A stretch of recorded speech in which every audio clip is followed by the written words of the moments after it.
I'm Scott. I'm Russell. I'm Leo. This is Spitball.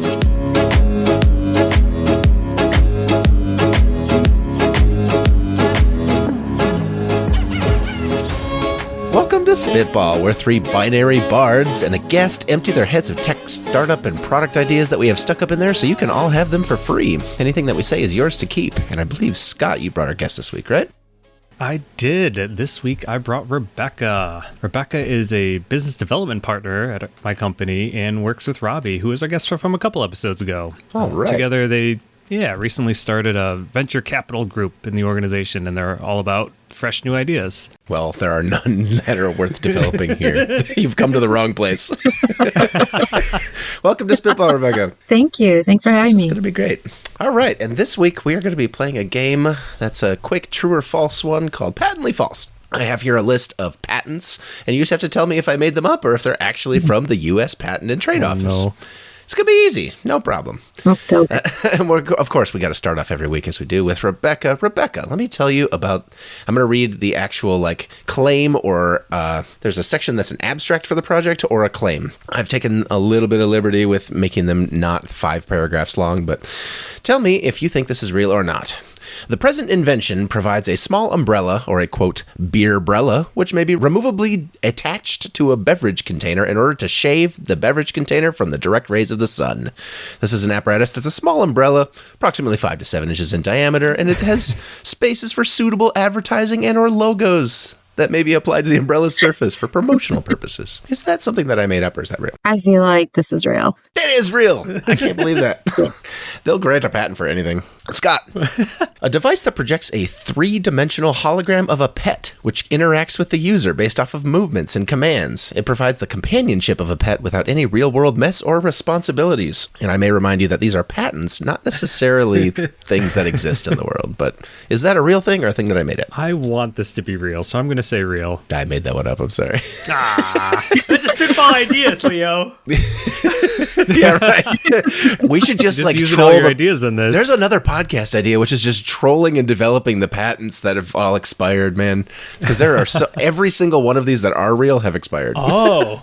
Next, Russell. Yeah, I know. There's not very many that are actively enforced when you just search for weird ideas over the years.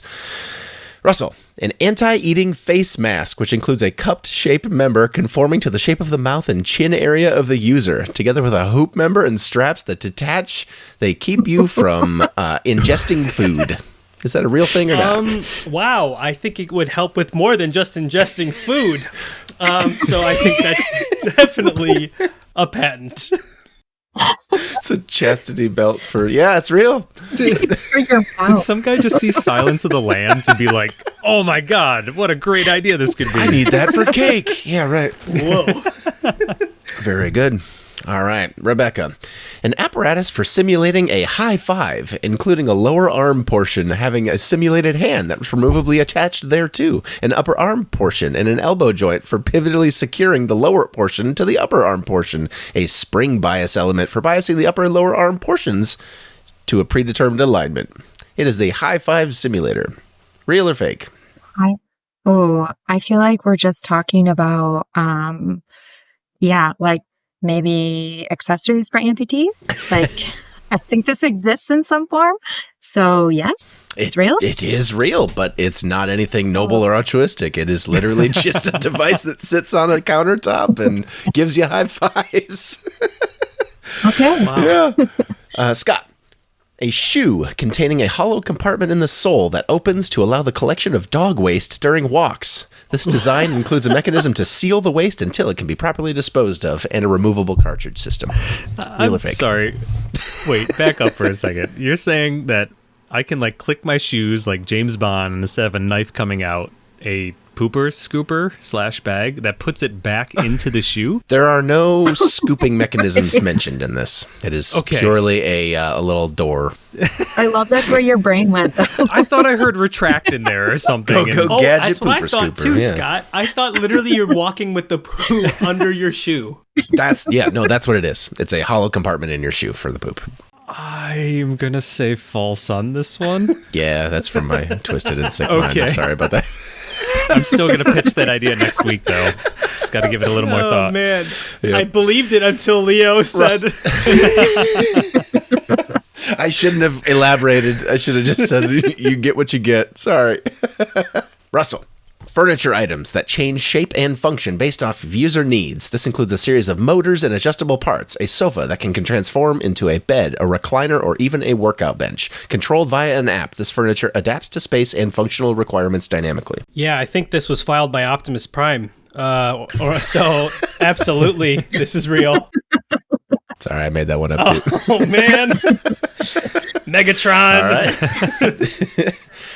I think that means Rebekah 2 and the other 2 won last time through here. Rebekah, a child delivery apparatus comprising of a centrifuge, a mechanism for supporting the centrifuge to allow rotational movement around a vertical axis, and a mechanism for securing the patient's body to prevent displacement from the centrifugal forces generated during rotation. The patient's body is positioned radially relative to the vertical axis in a suitable posture for childbirth, with her head located at or near the vertical axis. And then it just kind of like Or merry-go-round from hell, I guess. That pulls the child out of you by gravity? Through centrifugal force? Oh my god. there's like a man at the U.S. Patent Office, a guy who actually filed for this, so it's got to be real. It's totally real. It totally is. It's a real one. I was cracking up. That guy at the Oh my USPTO God. is like 99% of his job is like this variation of a toothbrush by Right. corporations. And then, no, fucking, I get Grants, the baby grants, out of you grants. by spinning you really quick. Granted, I can't Exactly. believe who's the guy granting that. That is wow.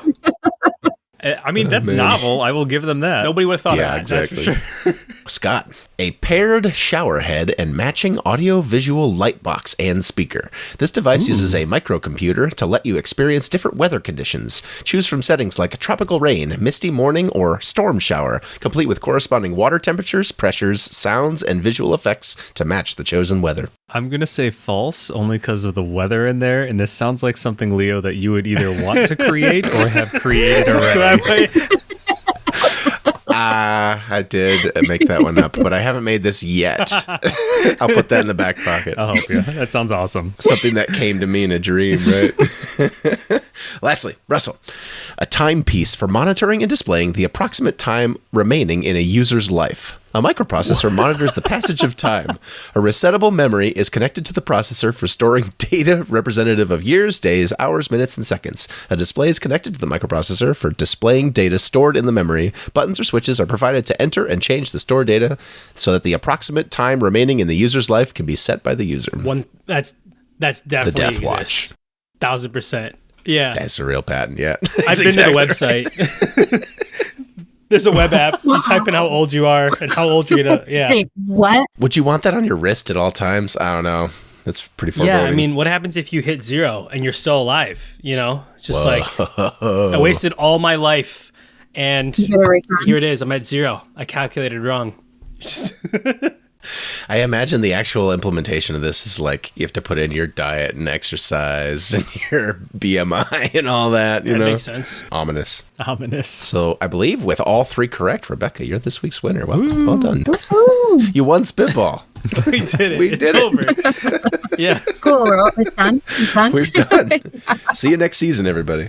All right, Leo, the man with the podcast voice. What is your idea of the day? We all have podcast voice because we're Listen, on a the podcast. fans know what I'm talking about. The true listeners. Thank you, I guess. The true ballers, as we call We don't them. get a lot of comments on here, but the ball. The ballos. Yep.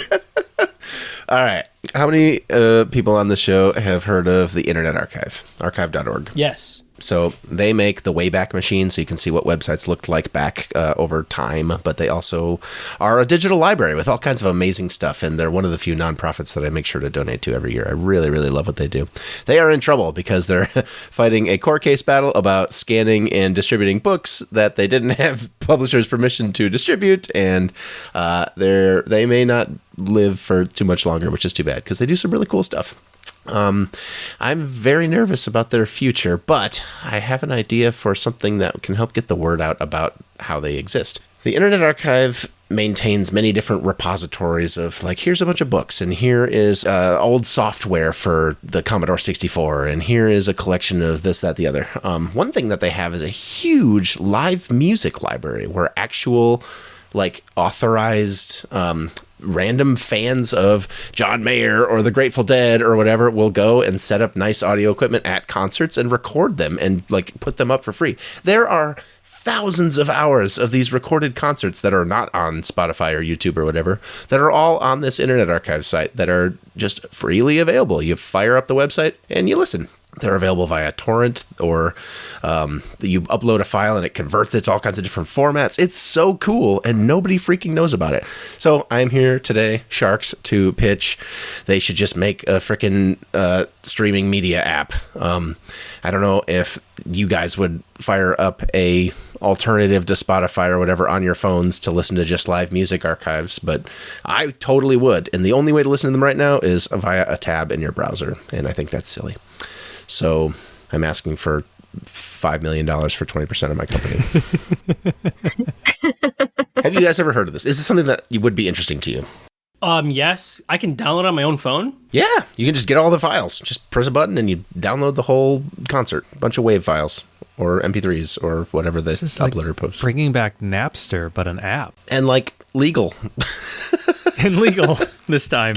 Can I like play it in the background of like my YouTube videos and stuff, and like, or is that not allowed? Ooh, that's a good question. Will YouTube flag that and pull it down as copyright? Well, Content ID probably would. I know that I've helped manage YouTube channels before, and if a band is doing a cover of a song, that often will get flagged as, hey, you're doing a performance of Ed Sheeran's whatever, and that is going to send ad money to him now. Sorry. So it's pretty loose about what is or is not flagged as someone else's content. Okay. I mean, this is a shoe-in app. Like, easy. I'm surprised somebody hasn't created that already. Like, I think they have an API and stuff, so it should be technically possible. Man. And it's totally crowdsourced. Yeah. Where people are just uploading. Yeah. Yeah, you can go archive.org. It's not illegal. No. I know, crazy? That's the part that I'm trying to wrap my head around right now. I don't know. I mean, some venues disallow it and some artists disallow it. So it might be like only the artists that say it's okay for people to come and record. But I think if you like bring your iPhone into a whatever concert and you have a good microphone on it. Oh, I guess it's plugged in via the port. You could even just do that. It's your content, I guess, huh? In a way. That's a gray area, right? I think it's morally gray.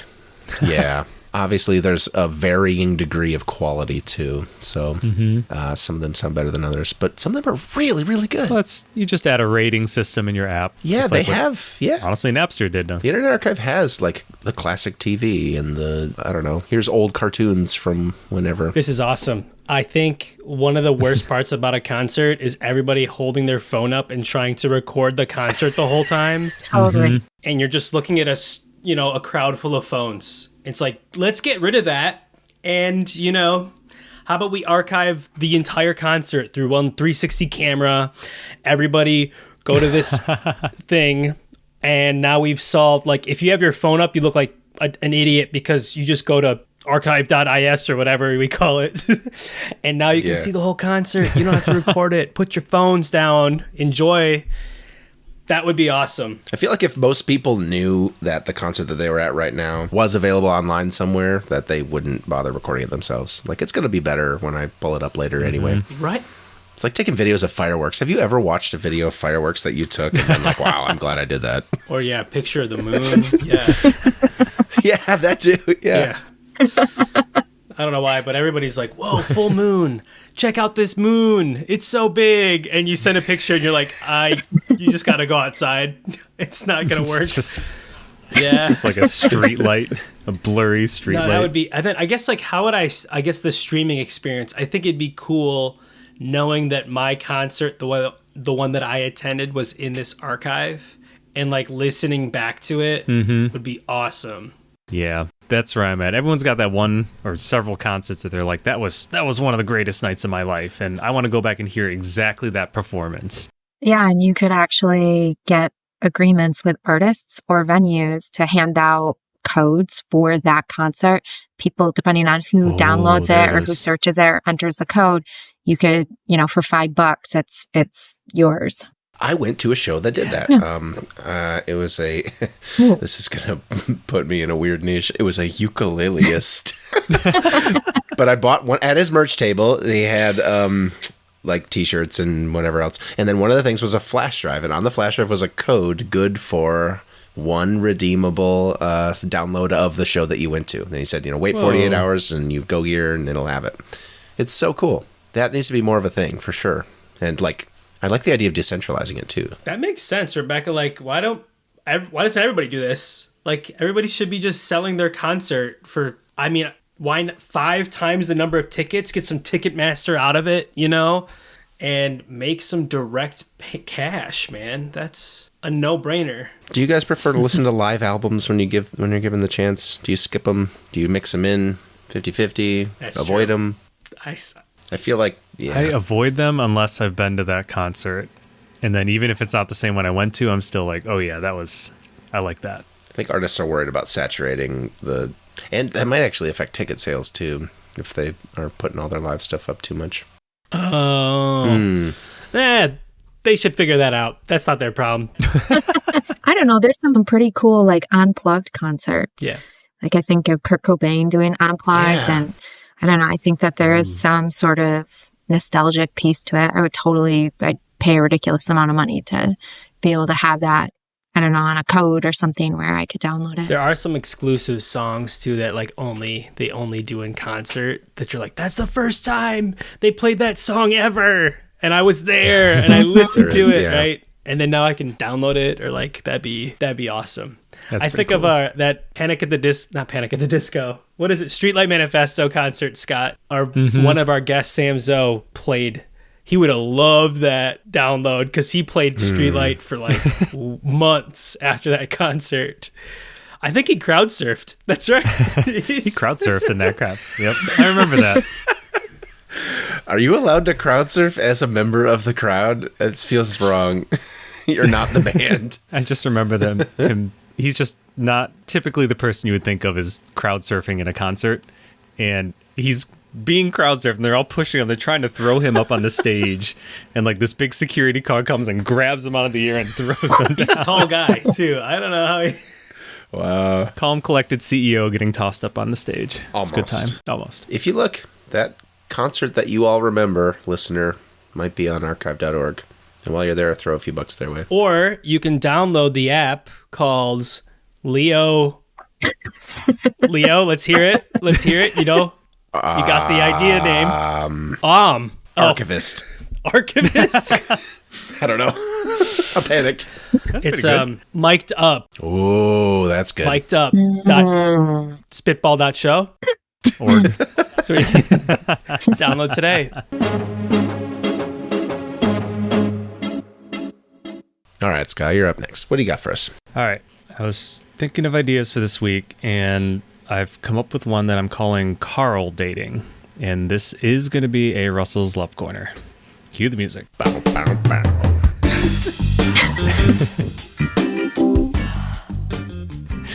So, where this comes from is actually how I met my wife. We both met through online dating, and we had both been dating for a while and not finding anything. And what made our first date unique was that we were going to meet up at a bar together, and as we're walking into the bar, we see each other, and then we also see a third party named Carl. And Carl just happened to be walking by and also happened to know both of us individually. Complete coincidence. I had run cross country with him in high school, and Caroline currently works with him right now. And at the same time, both of us go, Carl. And then we look at each other and go, you know Carl? And long story short, Carl crashed our first date and sat with us at the bar and pretty much acted as like a mediator / hey, I know both of these people and neither of them are serial killers. Dual wingman. Yeah, dual wingman. It was crazy and awesome, and now I'm married to my wife, so. It works. It works.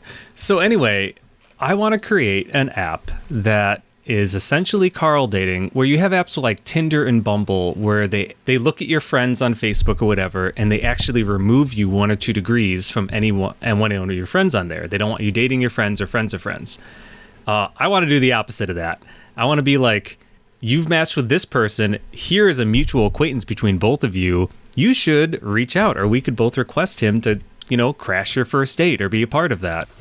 I love this love corner idea. This is amazing. Of course you do. That is my, like, in a way, like a dream of mine, Scott, to just wingman both sides of the table and hope. Well, I think I would, I'd probably not be I'd be rated low, but I'd be so excited.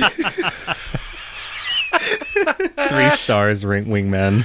So you want to have a whole Uber ranking system for how good the wingman you are? That's fun. If an app could just look at my friends lists and my friends of friends list, like, and just be like, compare the two. You know this person, and you know what? You know a friend that, like, really needs to meet somebody.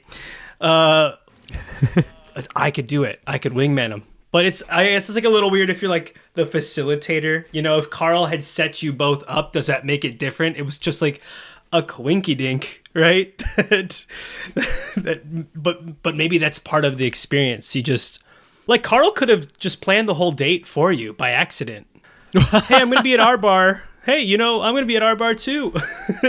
That's interesting. I'm not actually sure I would have gone on that date if Carl had been like, hey, I know one of my coworkers. You want to come out and hang? An ambush. Versus at the same time, if I had been about to go on that date and a notification popped up to be like, by the way, did you know that this Carl also is, works with this person you're about to go on a date with? Even just that information alone right there would be enough to be like, screw it. I'll invite Carl. I got nothing to lose here. Let's go. Right. Or you're just calling up Carl ahead of time. Like, So wait, would you have to have both parties, so Carl plus the person you're going to date, agree to the date? Like, are you swiping on both of them? Whoa. Carl, are you free Friday, please? That's a great question. I don't know. And it's kind of like LinkedIn, right? Like when you have a request and it's like, oh, I know they know Russell, so they must not be a total creeper. And then you accept their... Maybe that's the extent of it then. It's just, hey, this person knows this person. You could talk to them. They don't have to crash your date. You could just talk to Carl on the side and be like, what do you think of this person? Like, are they sane? Yeah. Carl has endorsed you. Carl has endorsed but for the you premium on LinkedIn. Upgrade, Yes, exactly. Carl can come on the date. If it just told me free drinks at our bar. Here's Carl's dietary restrictions. Okay. What if I'm trying to think of, like, what if I got a notification and it said, come to our bar right now and get a free drink? I'm like, okay, I don't know why. Whoa. And then all of a sudden I'm at our bar and guess what? I see my friends in the room and they just happen to be talking to each other. And I'm like, oh, I didn't know you guys knew each other. Yeah. Like create like complete. I mean, it's a little harder. Whoa. I think it's a little less feasible to create that organically. But like if I would definitely sign up knowing that I was going to get, you know what would end up happening? I'd go to the bar, get my free drink and look for everybody I knew and try to talk to all of them. Because of me. That's exactly what you would do too. Yeah, but okay, I get, like, I think there's some really valuable, like, dating app concept of who is one of this date's connections that I know, right? Is that not revealed in any dating apps yet? I guess, I don't know. It seems like it should be, I think. Maybe nowadays, back when we were online dating, they were very much like, no, we're not going to show that information. People don't want to know that information. Seems like something Facebook would be poised to. Didn't they have a brief moment where they dipped their toes into Facebook dating? Did they? I think so. I think that's died now, though. And I don't know if it ever did exactly what you're talking about here. It should have. That's so cool. It just feels like, so when my, okay, sidebar maybe, but whenever one of my friends starts like dating somebody or is interested in somebody, the first thing you do is Facebook stalk the crap out of that person and see how you know them. And if they don't have an Instagram, you find their LinkedIn profile and you're like, dude, I can connect you to this person this way if you want. I think there's some value in the third party vouching for you. Yes, a huge value. Like, especially if I saw the friends that were friends with them, I'd be like, ooh, or, oh, like, oh, they're only friends with those people. I don't want to talk to them, right? But Sure. like, okay, Scott, like if you were on your dating app and you saw, let's say Caroline was a person. This is not going to. Let's say there was somebody else. I mean, CJ. Let's say your wife was on the app and you're definitely doing a super like, let's say, instead of a regular like, because of the connections with that person. What if this was like a play on a dating app where you're trying to date somebody for their connections, or the other way around? Not that, no, maybe not that, but more, but like maybe you're more interested in that person because who they associate with, you know? Whoa. And so maybe there's a little bit of that. And it's because you can maybe tell something about a person by who they hang out with and who they're surrounded by. And so I feel like there's some maybe reason to not, I guess in the other way, it's like maybe you're less likely to swipe right on somebody that you're less interested in, but then you realize, oh, they hang out with these people. Like, oh, I know those people and I like those people. So maybe they're like them, right? Might literally be just LinkedIn dating then by the end of this.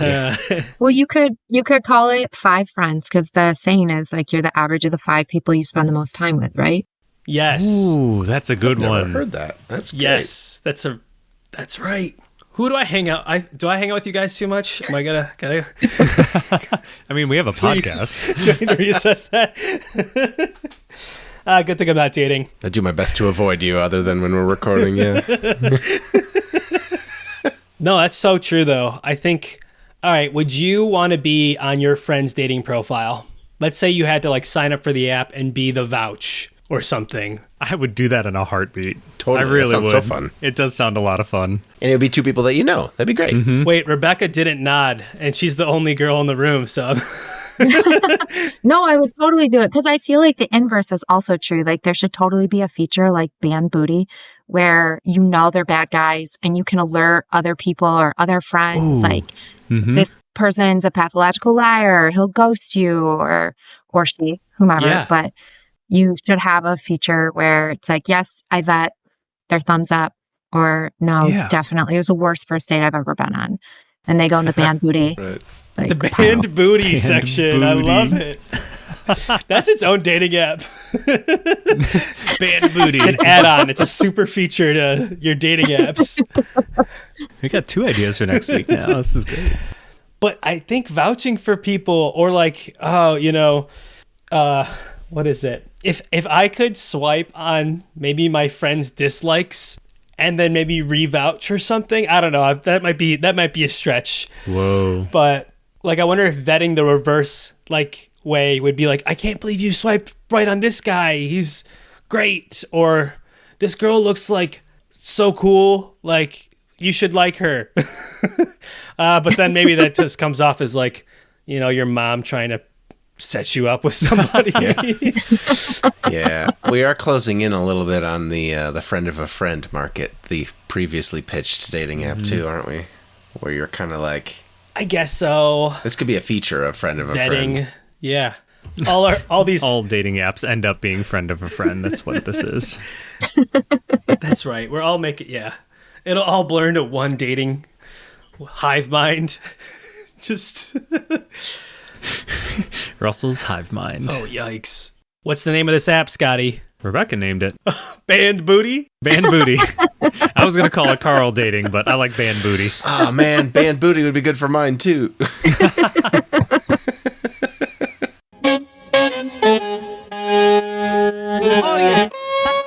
All right, Russell, what have you brought us this week?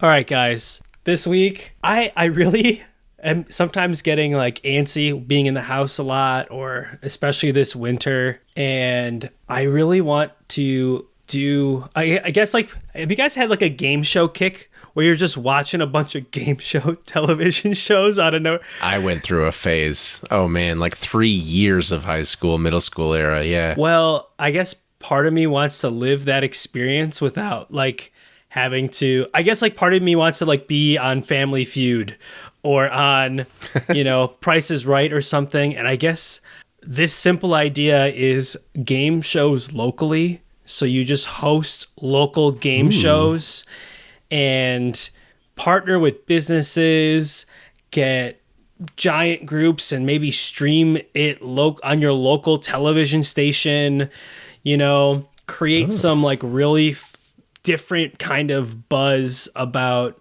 I guess, like community events and all the other things that happen. It just seems like a local game show type of experience would be really interesting to me. A lot of communities have bar trivia. How would this... What sorts of games are you thinking? Oh, I guess I'm thinking of this like a full-on studio. Like you go into a travel studio where you go into a local college auditorium, and you have the boards. You give out tons of gift cards and prizes. There's that one game show, like 1 versus 100, where you do giant, like you try to engage the entire like community or audience. And yeah, that's what I'm thinking. Like 1 versus like, yeah. Okay. You know what I mean? Or Deal or No Deal or something. Yes. Well, that's kind of boring. I feel like in real life, there'd have to be more real life like games. Dude, just make this a show where, okay, so you get an auditorium, you rent it out from your local community center or college, right? You charge a cover at the door of like $10 a ticket to come in, and you don't have any contestants chosen. They're just randomly picked from the audience. So it gives incentive for people to come and they can participate in the show. And then you just host the game show up front. Half the money goes to you, half the money goes towards the prize pool that you get at the door cover. That's boom, monetization. Oh, I would attend that. That would be so much fun. Just the chance that I get to go up there, and if not, I at least get to see my friends up there. Family friendly. Playing Wheel of Fortune or whatever. Yeah. You've got to capture the crowd energy of The Price is Right. Yes.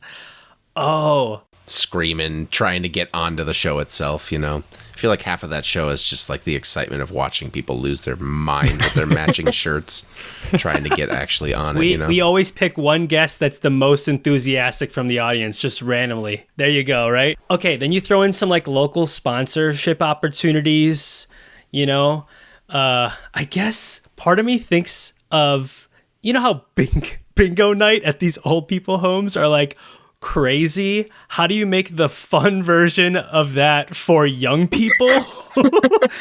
Can you define crazy? I mean, what does that mean? How crazy? Just use your imagination, Leo. These people are spending money on bingo with these, and they have their own like little systems, and they're buying 8 bingo cards for a chance to win. Like, it just seems like you could tap into that, make it more family friendly, create an event, and actually win some money. I don't know. It just seems like something different from the typical entertainment that's out there. And if you make it community centric, or you partner with like, you jump between town to town, right? And you just get the whole community excited about it. What do they call those events? The Chamber of Commerce. Yes. There'd be just so much. If it happened, if you make it reoccurring and you make it like an escape room experience, it's not going to be great because it's always there. The size is always going to be too small. It's got to be like one-time thing. Traveling circus, a semi full of all the props for Price is Right or Wheel of Fortune or whatever, and they bring it in. Yeah, you get like political figures to talk in front of a whole crowd of people. You just turn it into, and now everybody's campaign is around their game show event or whatever. Like, this is local politics, local community buzz, and you gotta get support from like the downtown, the chamber, that stuff, and then it makes it a really rememberable experience. And if it's like the city of Detroit sponsored this event, maybe not Detroit, something like, but like, you know what I mean, right? There's like elements there that makes it really engaging for those types of nonprofits and stuff. You know what this could be?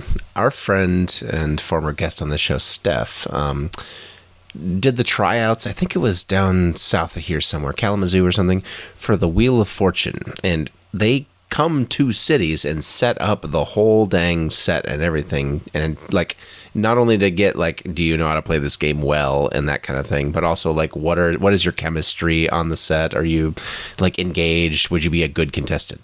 It seems like you could combine like franchising out popular game shows as a funnel for the actual nationwide game show being the finals, So like, you get in touch with, I don't want to use like Jeopardy, something a little more. Yeah. What's a high octane game show that's like on the air right now? Price is Right. I mean, there's always. Sure. So let's say you go to the Price is Right and you say, hey, I think it's CBS. We want to make a traveling Price is Right, whatever, and anyone who wins at this can then go to the season finale to be on the show for the one like that everyone regionals. sees. Yeah, exactly. It's regionals. Dude, that generates a lot of like buzz too, like making more viewership on the show because they just experienced it live. Like yeah. I'm way more interested in the Jeopardies and whatever of the world when it's like the tournament finalists too. Mm-hmm. If it was an entire like, here's the 3 episodes of all of the people who've already won this facing off at the Showcase Showdown or whatever, like that's really fun. Dude, yeah. I like that a lot. The experts, the finalists, nationals.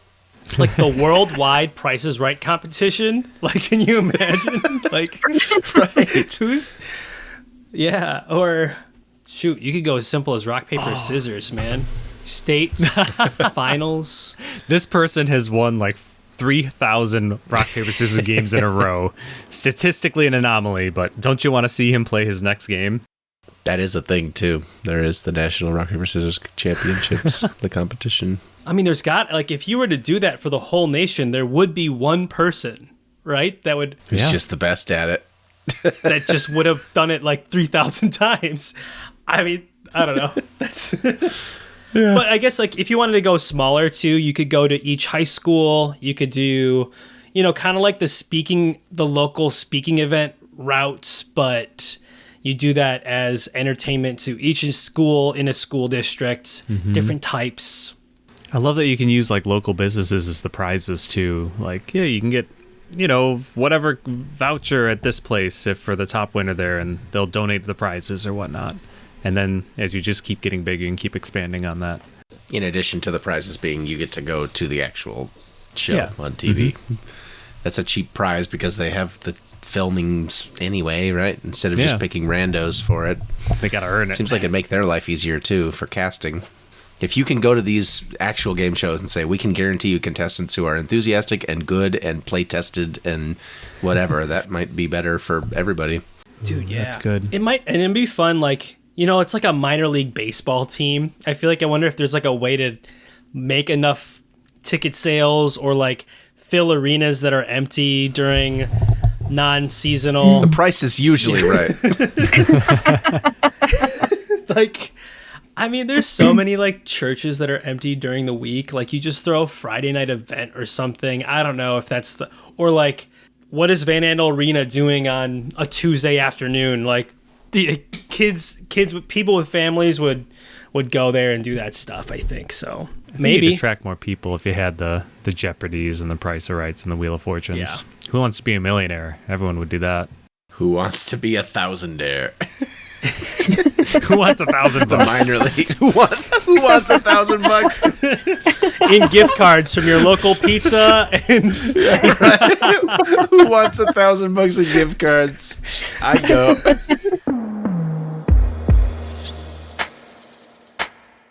All right, Rebekah, welcome, and let's hear it. What's your spitball idea of the day?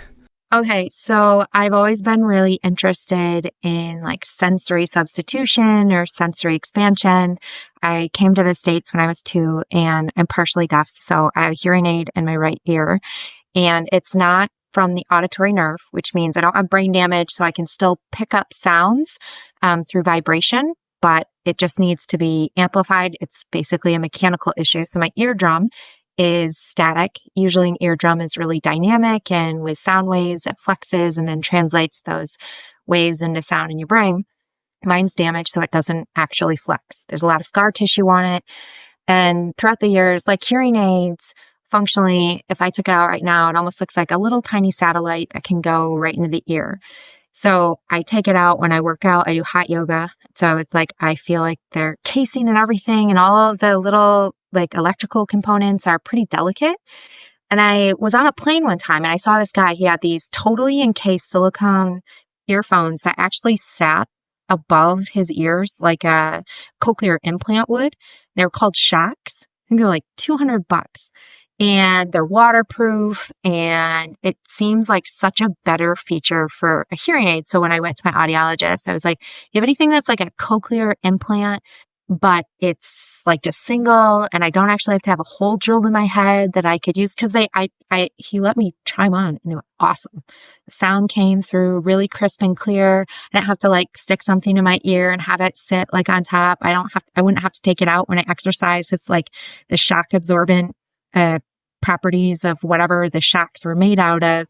Plus, it's totally encased in silicone, so it's basically waterproof. So what I was thinking is an actual hearing aid that's like a cochlear implant that sits above the ear instead of piping something directly into the ear canal. And it's more user friendly for exercising.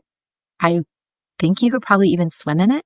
So yeah, some models you can. I have a pair of the Aftershocks, the running version. So they're not totally waterproof, nice. But they're sweatproof and stuff. And they're great. I use them because they sit on top of my ear, like you said, and they're bone conducting. And you don't have your ear occluded, so you can still hear traffic. And when I'm commuting via bike or I ride a one-wheel, I can still hear traffic and car horns and, things around me without occluding, and blocking out the world. They're also great for like wearing around the office. You have your podcast or music in or whatever, and if somebody says, "Hey, come here for a second," that you can like still hear what's going on around you. They're great. They don't sound super great, but they'd be great for like an amplification of in-room audio for sure. And you're saying that this doesn't exist as a hearing aid right now? That is crazy. Whoa. Your options for the bone actually is for a cochlear implant. That's it? That's ancient technology now, right? I feel like they've been doing that for like a long time. I guess it's like 2024. Like they haven't fixed that. I don't. My thing is like we can literally send shit to Mars, and we can't come up with better things that like go on our bodies. That it makes me feel crazy. And the Aftershocks that I have a microphone in them for phone calls, for Bluetooth. But they just don't pipe the microphone that's in them into the speaker that's on them. Wait, what? Like there's a separate microphone to You're it? 99.9% totally, of the way I feel there. like you just no, do a it's setting change. They're headphones. Yeah. Yeah. They're headphones that have a microphone so you can take a phone call, right? Like most Bluetooth headphones have. But there's no way to like turn on, make the microphone pick up what's in the room and make that sound louder in the headphone.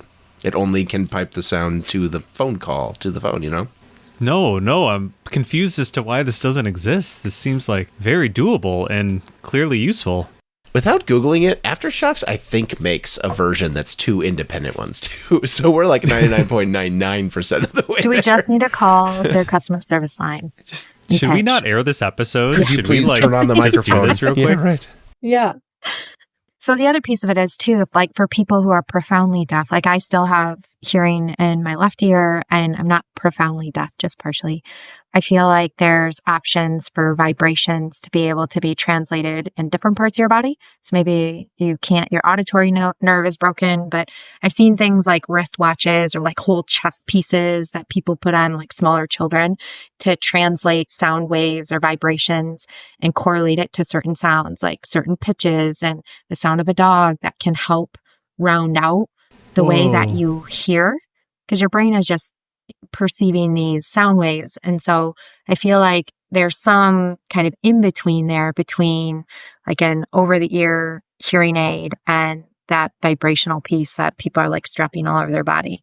But I don't know how any of the science 100%. pieces of it work, but Yeah, you just need an equalizer so you make your bass more loud if you can't pick that up naturally as well, or vice versa. I think that most traditional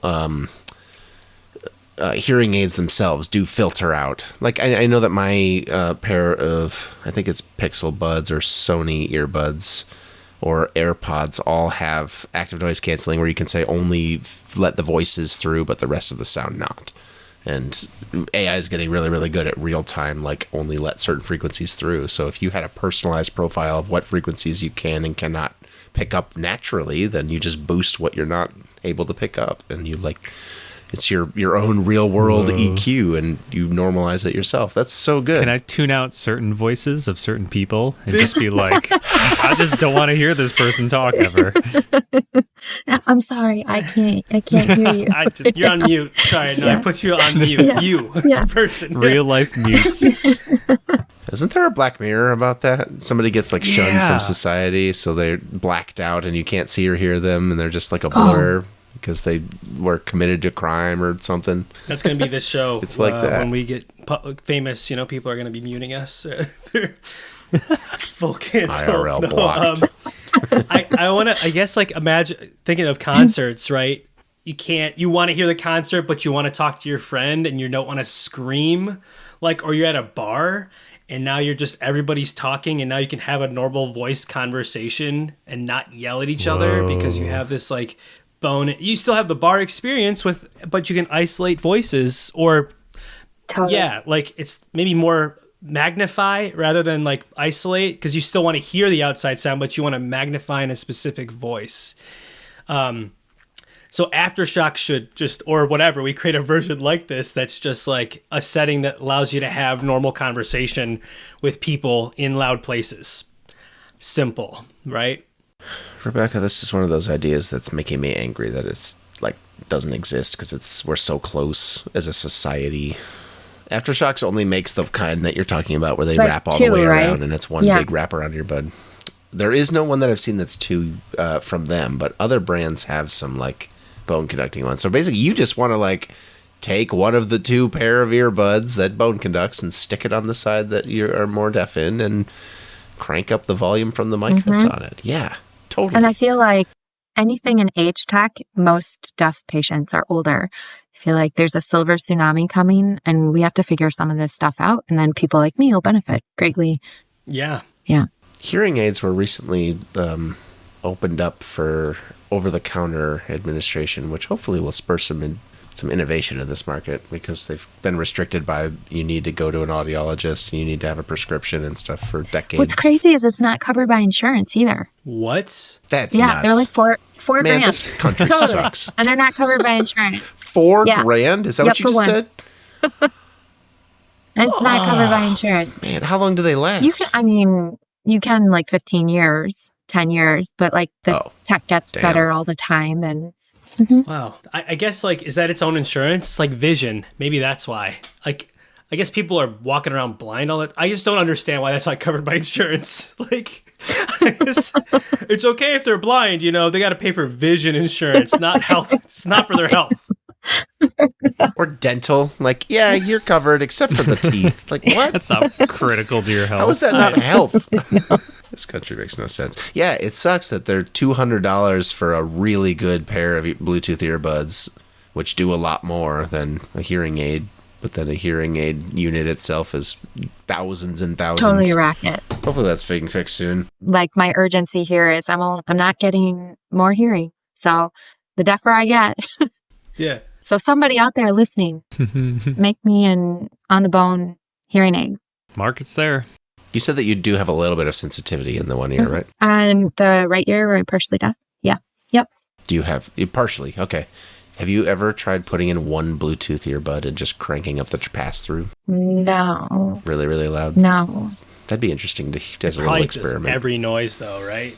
You can get AirPods and Sony's. You can say only let voices through and stuff. So that would be an interesting thing. Everybody would be different listening to this. Yeah. Yeah, because they tune them when you go to an audiologist based off of the frequencies that you can hear, and lower sounds are much harder for me to hear. So they I'll take it out if I go to a concert, or mine's tuned to pick up lower frequencies. So male voices, if I'm not looking at you and kind of watching your mouth, I can miss a third of a conversation. 3 white married 30-somethings on a podcast, for example. You're piped directly in. So. She had to crank it up, guys, for us.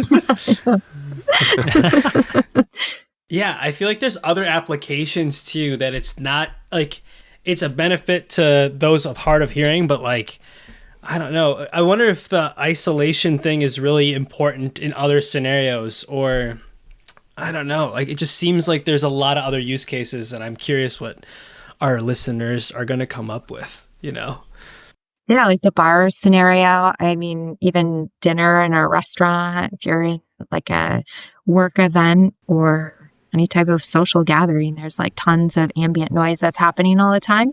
And there's like a buzz that's always there in the background. You have to really pick out tonalities. So I feel like if that tech improved or became more accessible, it'd benefit multiple venues. Yeah. Actively canceling out just the TV at the bar or just the Ooh, the that's good. things you don't want. Man, I wish I could open an app and it would show me, here's the 4 different things that we're detecting around you that are the category of sound, and which ones do you want to just turn off? TV at the bar. You're on a plane, incredible. crying baby. Yeah, canceled. Yeah. That would be incredible. Yeah. Or like like a concert again. You want to listen to the band and not like, the people, or you want to enhance the audio, get clearer audio, and But turn off the screaming drunk guy that's one row ahead of you. Yeah. yes, Who's singing along with it? Yeah, I don't, well, if it's Yeah. on the bone, you'll be able to turn off, I think, as many voices, right? You'd be only, well, I don't know, I guess. Oh, maybe you. So whatever maybe it your would input help. is, process the input and Yeah, determine your output. but the TVs at a bar, Leo. Like, all right, it's less weird. Put something in your ear, but now I can listen to this. Like, this TV. That's great. I've used active noise canceling headphones in one form or another for many years, and it's still novel every time to turn on the noise canceling and have the sound where it just sort of turns off I didn't even realize there was an air conditioner running in this room, but yeah, that's way better. Feels good. Every pair of active noise canceling headphones I've ever owned has a microphone on them because they have to like cancel out the wave of the sound that it's around. Just frickin' pipe that in but louder, and boom, that is ear enhancement. Dang. Rebekah, you're saying there's devices that someone who can put like around their waist or something that is able to translate sounds into vibrations, or like your wrist, you said? So it gives like electromagnetic pulses, which that's all your brain is using to convert into sound, because your brain doesn't see and your brain doesn't actually hear, it just takes in these electromagnetic waves. So basically these devices, there's, I think the smaller, or like for children, it's an actual chest band. And then for adults, there's like a wristwatch. And it takes a little bit for your brain to be able to kind of learn how to hear through the pulses. But basically I don't know how they tune it, but then they have you wear this for a couple of days and you're able to pick up like certain words because of the way that your brain is starting to train on the vibrations. That's amazing. And I mean, there's major implications for sensory like substitution or sensory expansion. Like think Google Lens even, or what were the VR, glasses that Google came Glass. out? Yeah, totally.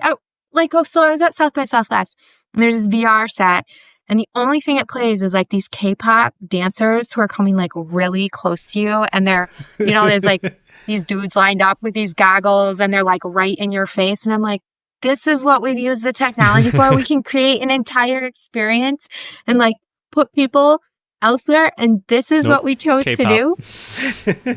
I know. Don't get me wrong, I like K-pop, but we're like so close, and all these areas are so close to like really revolutionizing some things for sensory expansion in a way that's helpful. Sensory expansion, like, can I like, so I'm really interested in how like dogs can smell an entire different world than humans. So not that I want to, but it's just like, they don't see as well. Like you can't do that. Can you train, like, are there people trying to train people's noses to like, I don't know, pick up crazy stuff that maybe wouldn't be able to? It's just like the weirdest thing, because like there's no technology out there for smell. And I always am like trying to figure out how, like, I've wondered that too, actually. there's an entire world that you can't see, feel, taste, process, even with technology. Like we have cameras, we have microphones, we have, I'm sure, feeling technology, but you can't do smell yet, I think. But I imagine it's just like if you could translate what stimulates the olfactory nerve in your brain, right? Like they could hack it. They could figure out like to just saturate you with the most sumptuous smells based off of like triggering some like series of dots Whoa.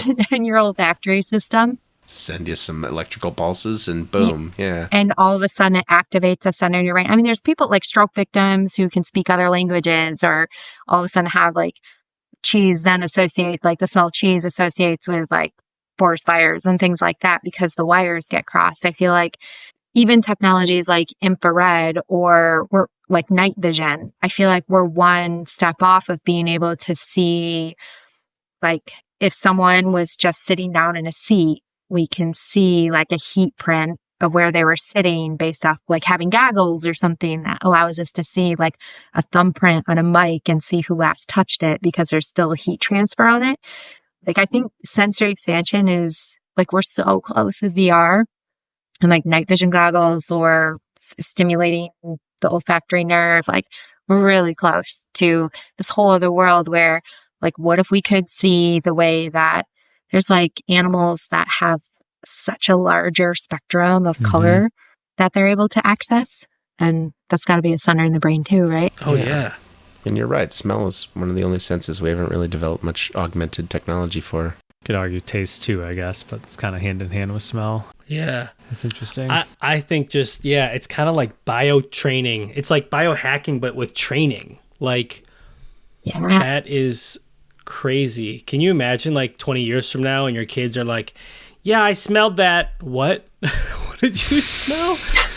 Did you hear about there's a woman in the UK a couple of years ago who has some sort of, what's the word I'm looking for? Genetic mutation that lets her smell Parkinson's, and scientists are totally baffled by that. Yes. What is that all about? Like, once in a while, I guess a human comes along that's inches closer toward some new unlocked realm of smell that we've never had before.